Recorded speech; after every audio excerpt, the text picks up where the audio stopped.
지금 한국 교회는 많은 사람의 초롱을 받고 있습니다. 그래도 제가 어릴 때, 30여 년 전 제가 처음 목회를 시작할 때만 해도 목사나 기독교인들이 지금처럼 조롱당하지는 않았습니다. 제가 30대의 목사가 되었을 때도 지금처럼 목사들이 조롱당하는 일은 별로 없었고 오히려 많은 존경을 받았습니다. 오늘 시편 137편은 이스라엘 백성이 포로로 끌려간 바벨론에서 강변에 앉아 시온을 기억하며 울고 있는 장면을 노래한 슬픈 시입니다. 바벨론 사람들은 그들에게 시온의 노래를 부르라고 조롱하지만 시인은 우리가 이방 땅에서 어찌 여호와의 노래를 부를까라며 고통을 토로합니다. 이 말은 야, 너희들은 맨날 하나님한테 예배한다며 찬송가 부르잖아. 여기서도 한번 불러보지 그래? 라며 조롱하는 장면이고, 이스라엘 백성은 하나님에 대해 찬양하는 노래는 그렇게 아무 데서나 함부로 부르는 게 아니라고 말하는 내용입니다. 오늘 우리 기독교인들이 세상 사람들로부터 수많은 조롱을 당하고 있습니다. 물론 잘못한 게 없이 당하는 조롱도 있지만 우리가 잘못해서 당하는 조롱이 더 많은 건 사실입니다. 이스라엘 백성이 고향 땅에서 못 살고 이국 타향 땅에 끌려와 종살이하면서 조롱당하는 건 그들이 하나님의 백성다운 삶을 살지 못했기 때문입니다. 그들이 본래 하나님께서 허락하신 젖과 꿀이 흐르는 가나안 땅에서 하나님의 백성으로 바르게 살았다면 나라가 망하지도 않았을 것이고, 머나먼 이국 바벨론의 포로로 잡혀와서 고난받고 하나님께 예배하는 자유마저 빼앗기고 조롱당하는 일은 없었을 것입니다. 마음 놓고 하나님께 예배할 수 있을 때는 하나님을 거역하고 우상을 숭배했습니다. 그러나 이제 하나님께 예배할 수 없는 상황에서 숨어 예배하며 이방인으로부터 조롱을 당하고 있습니다. 시편 137편은 저자가 명확히 밝혀져 있지 않지만 바벨론 포로기 이후에 유대 공동체가 겪은 고통과 신앙의 갈등을 반영하는 대표적인 시편입니다. 이 시는 기원전 6세기경 예루살렘이 바벨론에 의해 멸망하고 유다 백성이 포로로 끌려간 시기를 배경으로 하고 있습니다. 시편 137편은 저자가 익명입니다. 누가 썼는지를 모른다는 겁니다. 다윗이나 아삽, 고라 자손 등 이름이 명시된 시편들과 달리 이 시는 공동체의 고백으로 이해가 됩니다. 많은 학자가 이 시는 포로로 끌려간 유다 백성 중 한 사람 또는 그들의 집단적 기억에서 나온 거라고 보고 있습니다. 그러나 아마도 한 사람이 쓴 시는 아닐 것이라고 저는 생각을 합니다. 그러므로 한 사람의 고통이 아닌 이스라엘 백성이 겪는 집단적인 고통을 담고 있습니다. 마치 우리가 지난 3년간 독재자 윤석열로 인해 겪은 집단적인 고통과 같다고 할 수 있습니다. 기원전 586년 바벨론 왕 느부갓네살이 예루살렘을 함락시키고 성전을 파괴한 뒤 많은 유대인을 바벨론으로 끌고 갔습니다. 이 시는 그 포로 생활 중에 슬픔과 신앙적인 갈등 그리고 예루살렘에 대한 깊은 그리움을 표현하고 있습니다. 바벨론의 강변은 유프라테스 강을 의미하며 그곳에서 유다 백성은 예배의 상실과 조롱을 경험합니다. 포로된 이스라엘은 매일 고향을 생각하며 향수에 젖었고 과거 예루살렘에서 마음껏 예배할 때의 모습을 떠올리며 강가에 모여 앉아 몰래 예배하며 눈물 짓는 삶을 살았습니다. 그러면서 바벨론 민족으로부터 온갖 조롱과 손가락질을 당하는 슬픈 이야기입니다. 1절 보십시오. 우리가 바벨론의 여러 강변 거기에 앉아서 시온을 기억하며 울었도다. 그렇게 살면서 그들은 하나님께서 잔인한 바벨론에 대하여 복수해 주실 것과 공의로운 하나님께서 속히 고향으로 귀환시켜 주실 것을 눈물로 호소하고 있습니다.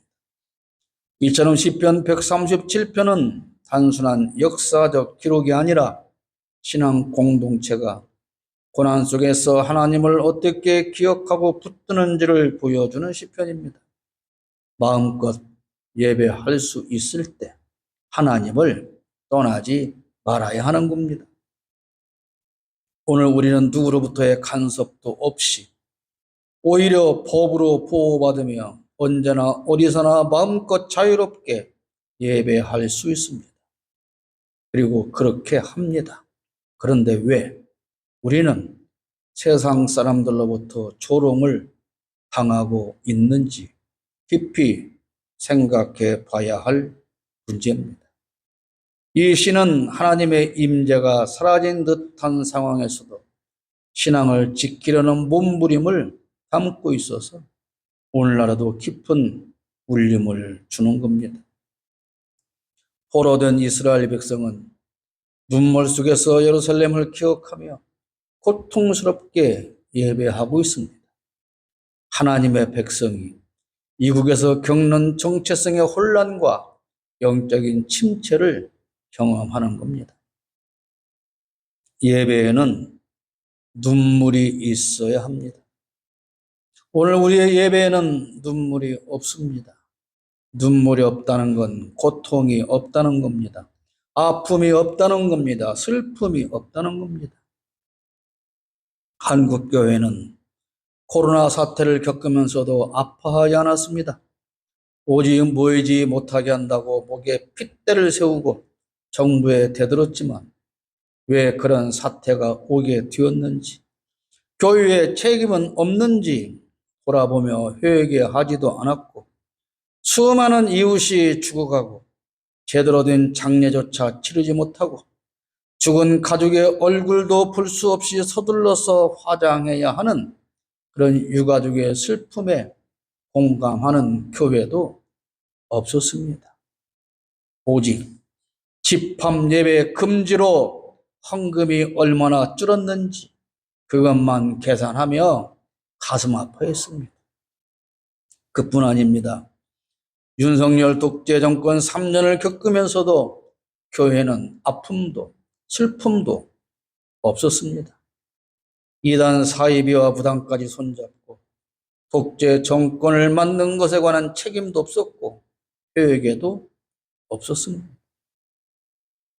자기들이 만든 정권이 내란을 일으키고 수많은 국민을 탄압하며 죽이려고 해도 오히려 그들 편에 서서 그들의 계획이 실패한 것에 관해서만 원통하게 생각하고 있습니다. 그리고 분노하고 있지 않습니까? 그 내란범들이 처벌되는 것에도 분노하고 오히려 그들이 다시 돌아오기를 간절히 기도하고 있습니다. 그러면서 이재명 독재를 타도하자고 외치며 온갖 길거리에 현수막을 걸어놓고 있습니다. 도대체 이재명이 못듣게 무슨 독재를 하고 있다는 겁니까? 김건희가 무슨 우울증으로 병원에 입원해 있다가 우울증이 다리로 옮겼는지 휠체어를 타고 태어나는 걸 본 사람들이 그것을 비판하는 내용을 쓰니까 그 댓글에 뭐라고 다는지 아십니까? 니네들은 진짜 해도 너무한다. 그래도 한때는 국모님이셨는데 어떻게 그렇게 조롱을 할 수가 있나? 대한민국이 왕국입니까? 김건희가 국모였습니까? 부모가 그렇게 수많은 범죄를 저질러서 세 가지 특검을 하게 되는 겁니까? 대한민국은 민주공화국이다.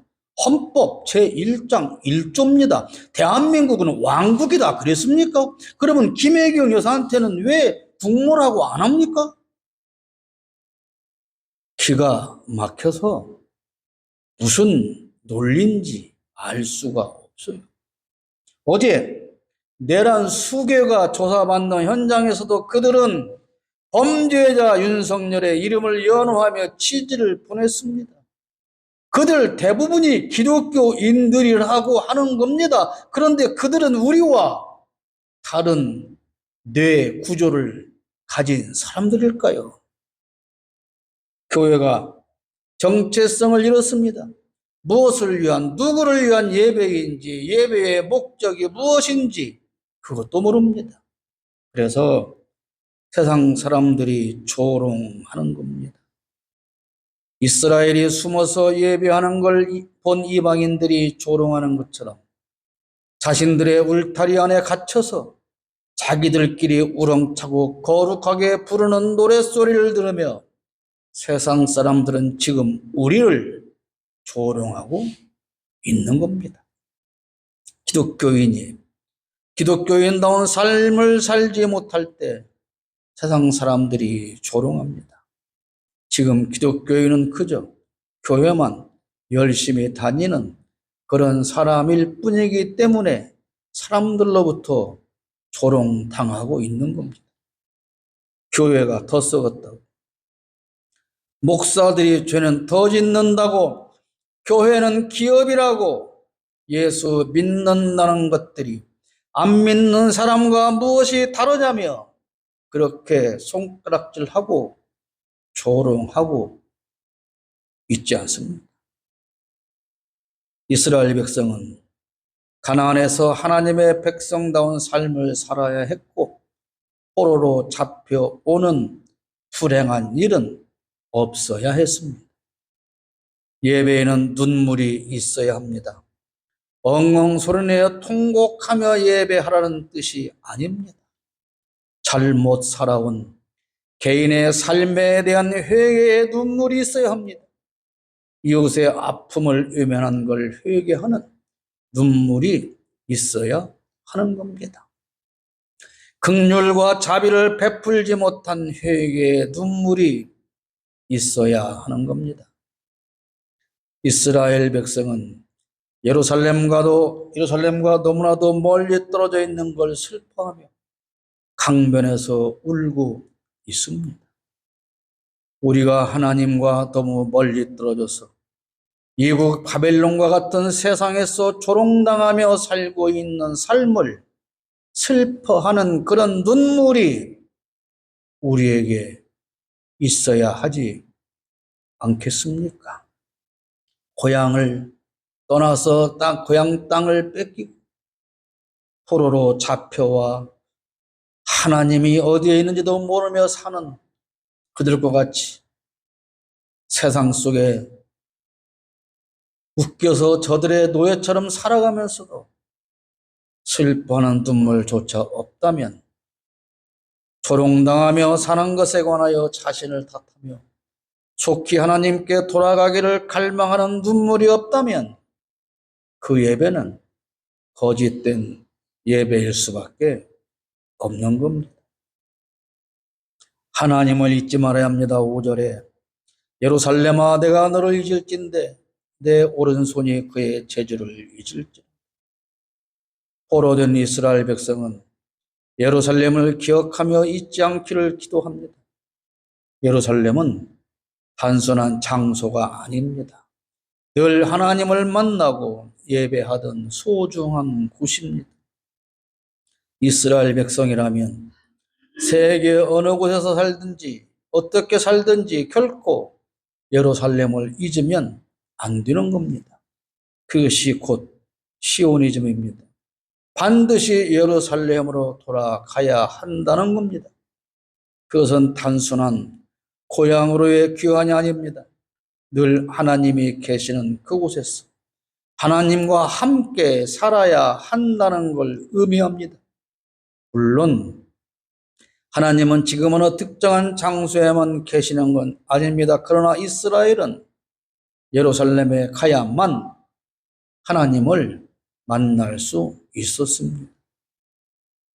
그러한 예루살렘을 잊지 않겠다는 건 하나님을 잊지 않겠다는 겁니다.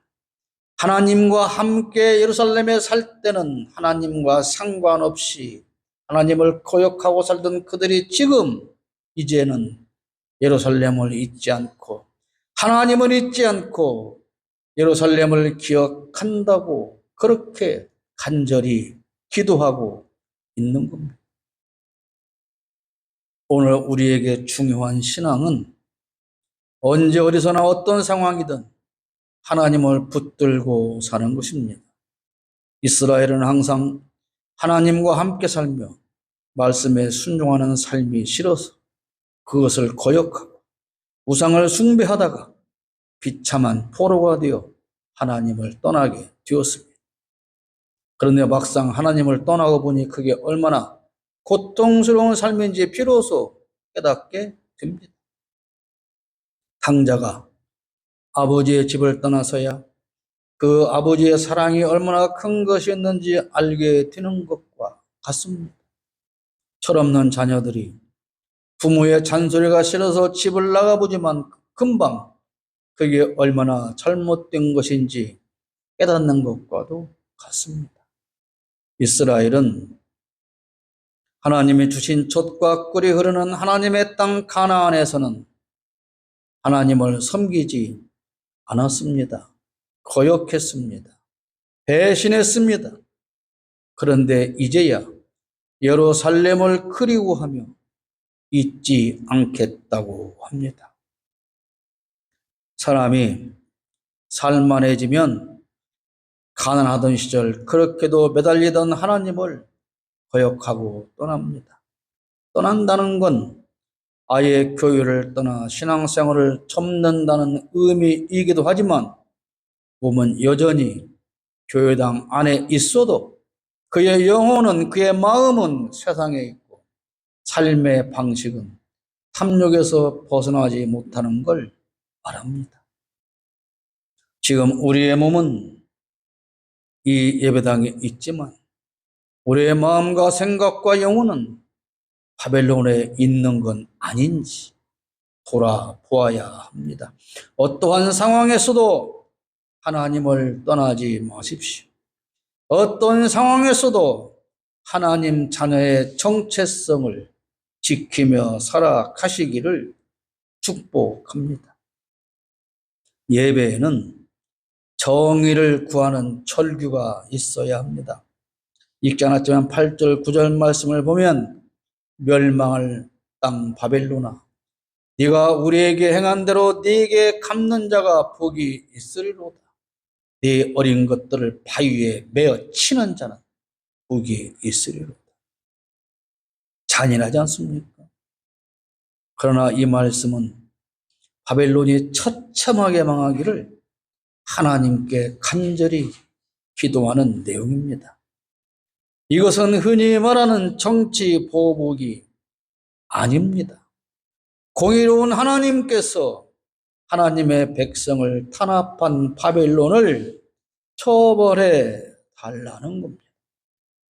지금 우리 국민은 새 정부가 지난해 12월 3일 비상계엄을 선포하며 일으킨 내란 수교와 그 일당과 잔당을 어떻게 수사하여 어떻게 처벌하는지에 큰 관심을 가지고 지켜보고 있습니다. 사실상 많은 국민들이 새 정부에 바라는 첫 번째 요구는 내란에 관한 완전한 처벌과 척결입니다. 그래서 특검들이 어떻게 수사를 진행해 가는지 눈에 불을 켜고 뉴스를 지켜보고 있는 겁니다. 그러나 한국 교회는 과거에도 지금도 하나님의 공의가 정의롭게 시행되는 사회에 관해서는 별 관심이 없습니다. 정권이 얼마나 부도덕한지, 얼마나 썩었는지 그런 것엔 관심이 없습니다. 세상 사람들이 얼마나 기독교를 향해 욕을 하는지 그것도 관심 없습니다. 그저 나는 지금 얼마나 많은 것을 누리고 갖고 편히 살고 있는가, 그러면서 내 영혼은 썩어가는지도 모르는 채 마치 한센병 걸린 환자가 자기들의 살이 떨어져 나가도 아픔조차 못 느끼는 것처럼 그렇게 양심이 화인 맞은 채 남들이 죽거나 말거나 나만 그저 잘 먹고 잘 살면 되는 그러한 한국 교회가 되어 있지 않습니까? 자기 혼자만 그러면 그나마 다행이지만 불공정한 세상을 같이 만들고 악한 세력과 같은 길을 가며 기득권에 합류하고 자기들의 이권 챙기는 일에만 관심을 두고 있지 않습니까? 7만 8천원 법카 잘못 쓴 대통령 부인은 처벌을 받아야 한다면서요. 도대체 몇백억인지 몇천억인지도 모를 만큼의 불법으로 챙긴 그러한 여자에 대해서는 왜 국모한테 조롱하느냐라고 하는 한국 대부분의 기독교인들을 어떻게 해야 하느냐? 그 말입니다. 교인들은 자기들 개인이 잘 사는 일에만 몰두합니다. 교회는 어떻게든지 새 불리기에 몰두합니다. 어떻게 하면 우리 교회가 더 커질 수 있을까? 어떻게 하면 우리 교인 숫자가 더 많아질 수 있을까? 그것을 배우려고 세미나를 다닙니다. 하나님의 공의도 정의로운 세상에도 관심은 없고 무당 세력에게 권력을 주고 그 권력에 편승하고 그들로부터 이득을 챙기는 일을 위해 하나님도 팔아먹고 예수도 팔아먹고 교회도 팔아먹었지 않습니까? 그러면서도 여전히 오늘 이 시간에 예배당에 앉아서 거룩한 목소리로 찬송가 부르고 거룩한 목소리를 짜내며 기도하고 거룩한 목소리를 짜내며 설교한답시고 떠들고 있지 않느냐 그 말입니다. 이스라엘 백성은 불의하고 악한 세력이 하나님의 심판으로 처절히 멸망하기를 기도하고 있습니다. 그런데 한국 교회는 그 불의한 악한 세력이 어서 속게 본래의 그 불의한 자리로 복귀하기를 간절히 바라고 기도하고 있는데 도대체 이것을 어찌해야 하느냐고 말입니다. 지금 일부 한국 교회는 자기를 대통령으로 뽑아준 국민에게 장갑차를 앞세우고 총을 겨눈 그 내란 수교와 그 일당이 다시 복귀하기를 눈물로 기도하고 있어요. 여러분, 병색이 대통령실을 한 인간이잖아요. 어떻게 그렇게 그 국민들 앞에 단 한마디 사죄, 사과 말을 못한다면 유감입니다라고 하는 그 흔한 정치적인 단어 한마디조차 내뱉을 수 없는 그런 놈이 다시 독재자의 자리로 복귀하기를 기도하자는 게 그게 기독교인입니까? 사람입니까? 짐승입니까?